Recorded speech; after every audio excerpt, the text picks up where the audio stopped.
The discussion today is about depression. There are many people that have been depressed for many years, and I get lots of letters.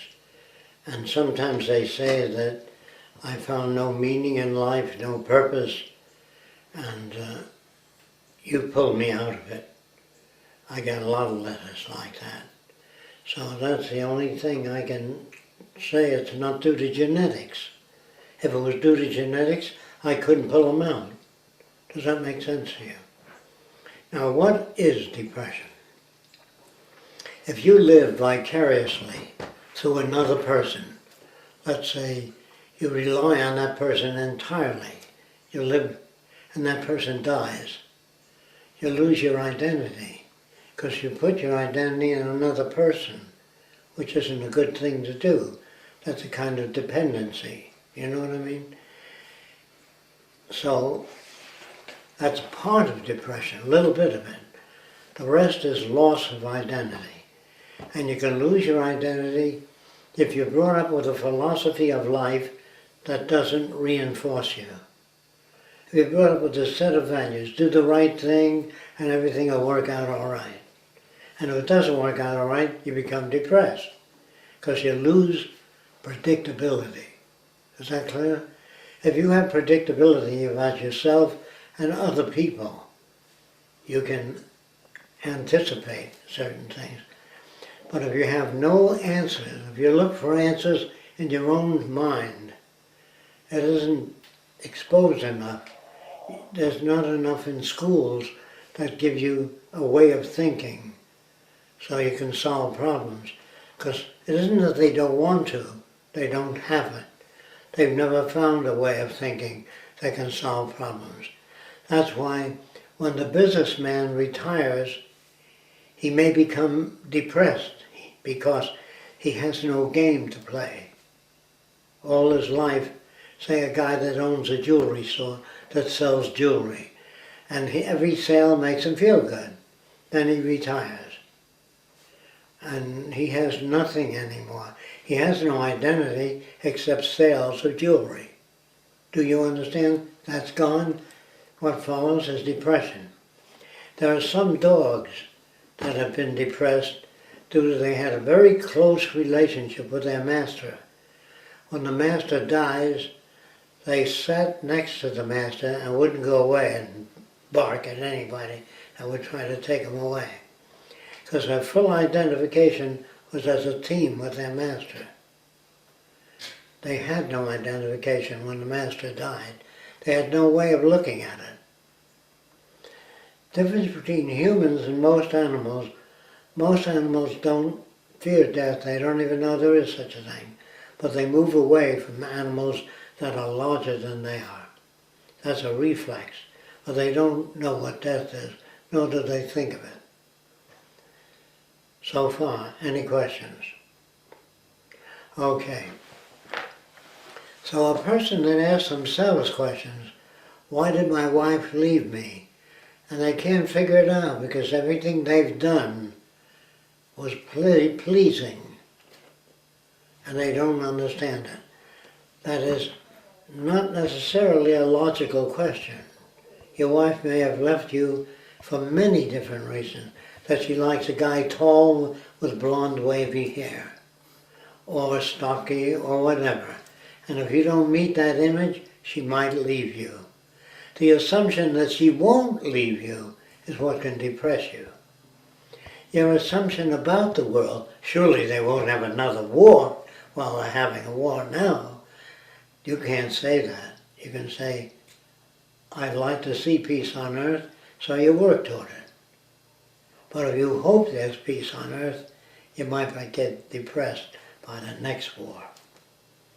See, when people say to me, when will the Venus Project be built? The honest answer is I don't know. I don't even know if we'll get there. But I can't accept what I see, so I try to intervene. Intervening, does that mean we'll have a better world? Not necessarily. Whatever you get is what you get. Do you understand that? The assumptions, surely people can all see the logic of a one global society. No, they can't. That's a major problem. So you use different techniques to try to get them oriented toward that. Okay, so what is depression and how do you get rid of it? If you're depressed, it means you're looking within yourself for answers, and you can't get that. How did I get it? I didn't find it in psychology books at all. Here's how I got it. I sat down and I said, what is depression? I said, I don't know. How can I know what it is? But a depressed person always seems to have a low self-image. Do you know what that means? I'm not getting anywhere in life. I'm not respected. 3 girls left me, whatever it is. It's a low self-sufficiency to start with. Now, instead of looking for the girl of your dreams, you try to make her. You know what that means? Educate her in whatever way you can. Doesn't mean it'll work perfectly, no. But it'll work better than you doing nothing. Do you understand that? Therefore, depression is not only loss of self-image, they have none. The guy finds himself in the Marines and he wants to be successful in the Marines, and that can't bring success. Unless they give you medals and everybody pats you on the back. That's your self-image. I made it, you can say. Or an actor that does a theater actor that acts before an audience, a live audience, and they applaud after. That makes him feel good. A movie, he doesn't know. If he works in a movie, he doesn't know that people are going to applaud. Do you understand that? Therefore, he could encounter depression. Anybody that does any routine, a job, a jeweler, a plumber, an artist, a painter, if they don't get reward for their painting, like you're a genius, you're a good creative, that makes them go on painting. But when people say, what the hell is that supposed to be? If they paint because they like to paint, that's much better if that occurs. If you go for a walk because you like to go for a walk, not because the doctor told you to go for a walk every day, at least a half hour. But if you don't do it because you want to do it, if you go out for a walk through the country and you smell the trees and you look around and you're pleased by that, do it. If it depresses you going for a walk, you have to restore the self-image. In most instances, there is no self-image. So you have to give them a self-image. You have to talk about a lot of things. The person says, gee, I didn't know that water became ice suddenly. I thought it was gradually it became ice. Well, whatever it is, if you expose them to different branches of science and they begin to find answers that satisfy them, their self-image grows. But if you make a Lutheran of a person and says, have faith in God, He'll look after you, if you put that faith in somebody you can't see or touch, it may carry you through. Because you know there's somebody up there that loves you, even though nobody does. That there is somebody up there. That helps some people. But it's not genuine help. Do you understand? Because he says to the minister, what did I do wrong? If you believe in right and wrong, you can get depressed. I must have done the wrong thing. It isn't the wrong thing that you do. It's a less valid thing that you do. It's a less appropriate thing that you do. Do you know what I mean? Not wrong. If you work on something, snap out of that depression. Have faith in yourself and confidence. Well, they might fall, gee, you sound great. But that doesn't take away the self-image. You don't take away the self-image, you add to it. You understand what that means? Whatever the person is. They only have no self-image. They don't know who they are. So they want to take, if you're in pain, that's different. I'm not talking about that. If you have a tumor growing in your lungs and you can hardly breathe, that's something else. That's not depression. That's physical disability. But if you have your health and you feel that you're learning something every day, Don't ever assume that you can fix something too. You can try to fix it. I'm going to try to fix it. If that doesn't work, you come at it another way. If that doesn't work, say I can't handle it.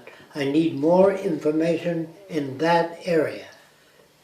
That's what self-confidence is.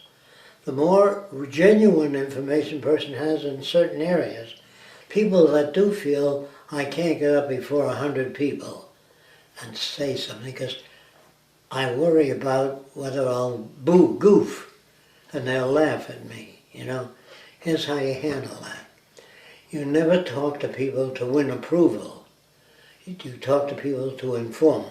If you were in a building, you were in the hallway, and a big beam fell on fire, you can go in for the 1,000 people, say exit as fast as you can, there's a fire, and you don't feel bad about it. Because what you're saying is essential to their well-being. But when you gamble and you say, I don't believe in God at a church meeting, they can all say, what? You know, they're not going to say, how do you account for all this?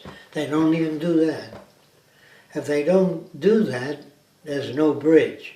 You have to build a bridge. Even a religious person, when they get a window cranking, they crank it, the window doesn't open, they take it back to the company. They need verification. When they buy something, the guy says, if you buy this window, it's hurricane proof because it's a sheet of plastic between two sheets of glass, so you can't smash it with an object. And you have to give the person with a low self-sufficiency a high self-sufficiency by giving them a direction, or her, so they don't concentrate on themselves. I've been working all these years and I have nothing to show for it. Did you assume that you would have something? What you have to do is engage in self-image and asking questions. Why am I depressed? Why do I feel insufficient in the crowd? Because I'm hoping the crowd will like what I say. I don't give a shit. If they believe the earth is flat and I find out it's round, I enjoy telling them it's round. If they refuse it, that's their problem, not mine. But if you feel you are unsuccessful in presenting an idea, the assumption that you will be successful is depressing. Do you understand that? That's what makes depression. When you do something and nothing happens. When you row a boat, it doesn't move. If you can get in a boat that you don't know how to use the oar and it doesn't move, you get depressed. When you pull on a string and the motor doesn't start, what the hell, you pull it on until it does start. Or you learn that you might have to change the spark plug. It might have a shorter gap or a longer gap, and you bring the gap closer together so you have a spark. If you don't know those basic things, you can kick the lawnmower. We tend to project living human characteristics into things. Sometimes if your binoculars don't work, you throw them on the couch. You know what I mean? Because you get mad at the binoculars. You give it a personality. God damn it, you should work. I paid $40 for it. That's why it should work. No, you paid $40 and it doesn't work. So you take it back. Or you leave it until you go into town again. But throwing it on the couch or the floor doesn't make it work. Sometimes, if there's a loose wire in your TV set, you kick the set and the wire, it'll go on again. And so sometimes that carries on that type of value system. I think I covered everything related to depression. It's a low self-image, or no self-image, or looking for justice. If you give them something to do that they identify with, not something that you like, something, talk to them about Venus Project, work on it, talk to other people, then they feel they're doing something. If other people don't understand them, they might feel disappointed. What they're disappointed in is their inability to make contact with other people. So it takes practice and error and mistakes. When I first walked over to Klan people, so why are you beating up the black guy? He didn't do anything to you. They just said a nigger lover from the north. They did not hear that, nor could they hear that. Do you understand? So if you talk to a depressed person and you show them what it is, so they know what's wrong with them, they don't have a self-image. How do you get a self-image? By learning new things. By learning things that take you out of the old value system.